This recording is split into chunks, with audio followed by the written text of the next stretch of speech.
Bismillahirrahmanirrahim. Assalamualaikum warahmatullahi wabarakatuh. Saya dari ulah tadi. Wah, kamu lain. Wah kan, jangan ngonek kan. Oke. Ulah itu saya dari kelompok 1. Udah ulah. Langsung. Udah aku. Langsung. Soal pribadi kan ini. Terus ini telok 6 poang berarti anak kelompok nanti. Oh, lewatin kan. Ulang.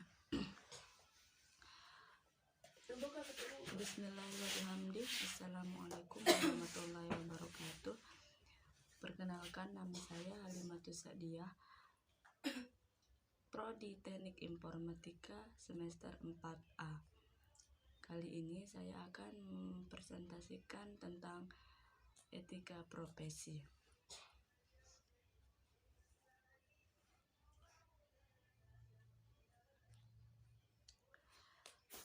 Terdapat 5 rumusan masalah. Yang pertama, apa pengertian etika profesi menurut para ahli? Yang kedua, apa fungsi dari etika profesi? Yang ketiga, apa tujuan dari etika profesi? Yang keempat, apa prinsip-prinsip dasar etika profesi? Dan yang kelima, pengaplikasian etika profesi. Kita akan membahas yang pertama, yaitu pengertian etika profesi menurut para ahli. Yang pertama adalah etika profesi menurut Sri Rahayu. Pengertian etika profesi menurut Sri Rahayu yaitu kode etik untuk profesi tertentu, serta karenanya juga harus dimengerti selayaknya, bukan sebagai etika absolut. Yang kedua, menurut Lubis, pengertian etika profesi merupakan suatu sikap hidup yang mana berupa kesediaan untuk dapat memberikan pelayanan profesional terhadap masyarakat dengan keterlibatan penuh serta juga keahlian, ialah sebagai pelayanan di dalam rangka melaksanakan tugas. Yang ketiga, menurut Prakoso, pengertian etika profesi merupakan etika sosial dalam etika khusus memiliki tugas serta juga tanggung jawab kepada ilmu dan juga profesi yang disandangnya. Yang keempat, menurut Kaisar, etika profesi ini yakni suatu sikap hidup berupa keadilan untuk dapat memberikan suatu pelayanan yang profesional terhadap masyarakat dengan penuh ketertiban serta juga keahlian, yakni sebagai pelayanan dalam rangka menyelesaikan tugas yang berupa kewajiban terhadap masyarakat.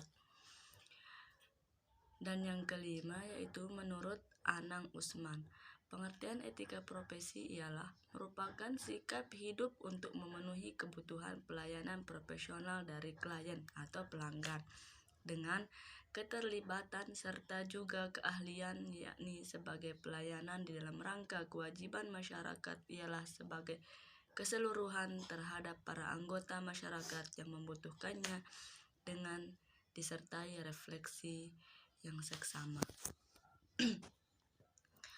Selanjutnya, simpulan dari pengertian etika profesi menurut para ahli tersebut yaitu pengertian etika profesi ini merupakan suatu sikap etis yang dimiliki seorang profesional, yakni sebagai bagian integral dari sikap hidup dalam mengemban tugasnya dan juga menerapkan norma-norma etis umum pada bidang-bidang khusus profesional di dalam kehidupan manusia.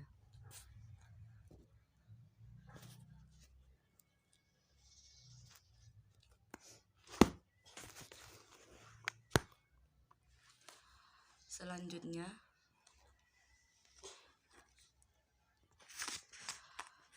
fungsi etika profesi. Fungsi etika profesi ada 3, yaitu 1. Sebagai pedoman bagi seluruh anggota profesi tentang prinsip profesionalitas yang diterapkan. Yang kedua, sebagai sebuah alat kontrol sosial bagi masyarakat umum terhadap profesi tertentu. Yang ketiga, sebagai sarana untuk dapat mencegah campur tangan dari pihak lain di luar organisasi terkait hubungan etika di dalam keanggotaan suatu profesi. Selanjutnya, tujuan etika profesi. Ada beberapa tujuan etika profesi. Yang pertama, untuk menjunjung tinggi martabat suatu profesi. Yang kedua, untuk menjaga serta juga mengelola kesejahteraan anggota profesi. Yang ketiga, untuk menjunjung tinggi martabat suatu profesi. Yang keempat, untuk menjaga serta juga mengelola kesejahteraan anggota profesi. Yang kelima, untuk meningkatkan kualitas organisasi menjadi lebih profesional dan juga terjalin dengan erat. Yang keenam, memahami dan menilai pandangan berbeda dari pihak lain. Yang ketujuh, mengungkapkan dan mendukung pandangan seseorang kepada orang lain serta profesional. Yang kedelapan, menghormati orang lain dengan menunjukkan kepedulian terhadap kesejahteraan orang lain. Yang kesembilan, mampu bertanggung jawab serta profesional. Dan yang kesepuluh, menerima perbedaan secara wajar dalam perspektif moral profesional dari segi apapun. Selanjutnya yaitu prinsip dasar etika profesi. Yang pertama, prinsip dasar etika profesi yang pertama yaitu prinsip tanggung jawab. Tiap-tiap profesional itu harus bertanggung jawab terhadap pelaksanaan pekerjaan dan juga terhadap hasilnya. Selain dari itu, profesional juga bertanggung jawab atas dampak yang mungkin terjadi dari profesional yang bagi kehidupan orang lain atau juga masyarakat umum. Yang kedua, prinsip keadilan. Tiap-tiap profesional itu dituntut untuk mengedepankan keadilan dalam menjalankan pekerjaannya. Dalam hal tersebut, keadilan ini harus diberikan kepada siapa saja yang berhak. Yang ketiga, prinsip otonomi. Tiap-tiap profesional itu mempunyai wewenang serta juga kebebasan dalam menjalankan pekerjaan sesuai dengan profesinya. Artinya, seorang profesional tersebut berhak untuk dapat melakukan atau tidak melakukan suatu dengan mempertimbangkan kode etik profesi.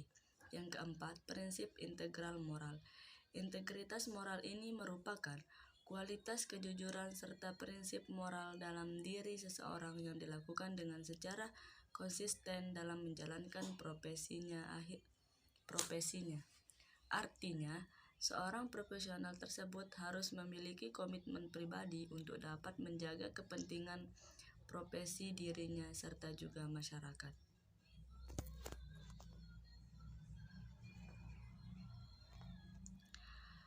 Selanjutnya,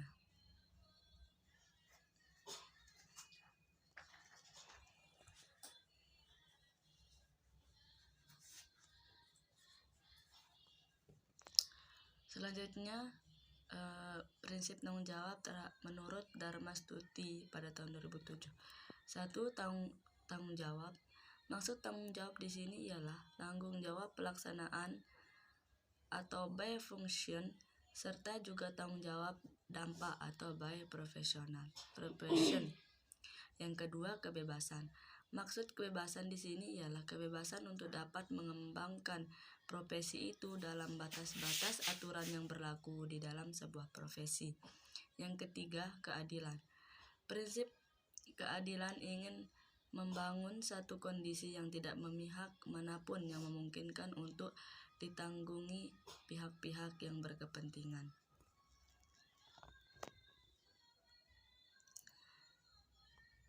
Itulah prinsip dasar etika profesi menurut Dharma Stuti. Selanjutnya, kode etik di bidang IT. 1.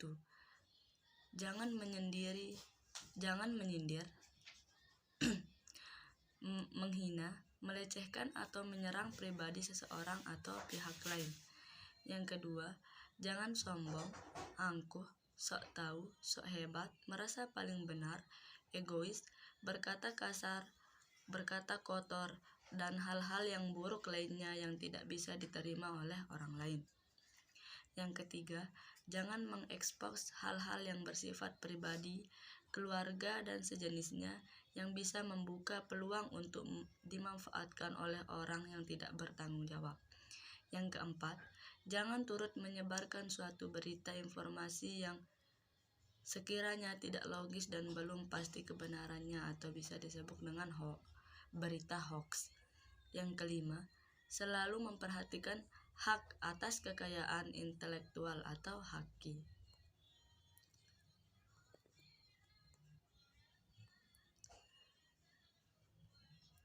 Selanjutnya, pelanggaran yang ada di bidang IT yaitu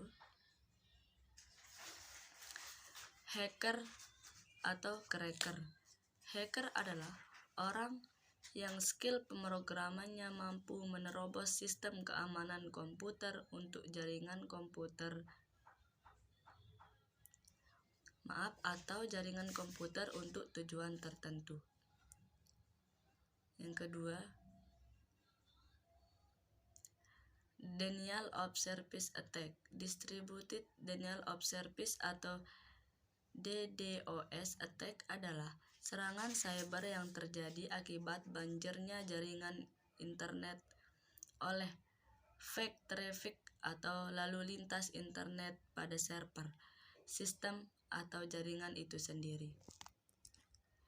Yang selanjutnya itu pornografi dan pedofila.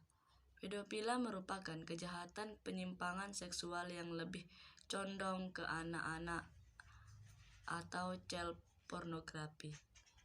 Selanjutnya, illegal contents merupakan kejahatan yang dilakukan dengan memasukkan data atau informasi ke internet tentang suatu hal yang tidak benar, tidak etis, dan dapat dianggap melanggar hukum atau mengganggu ketertiban umum.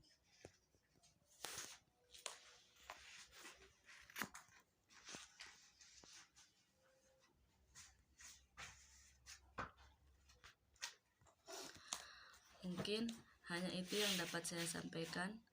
Kurang dan lebihnya saya mohon maaf. Sekian, wallahul muwaffiq wal hadi ila sabilir rasyad. Assalamualaikum warahmatullahi wabarakatuh. Mau ya, malas.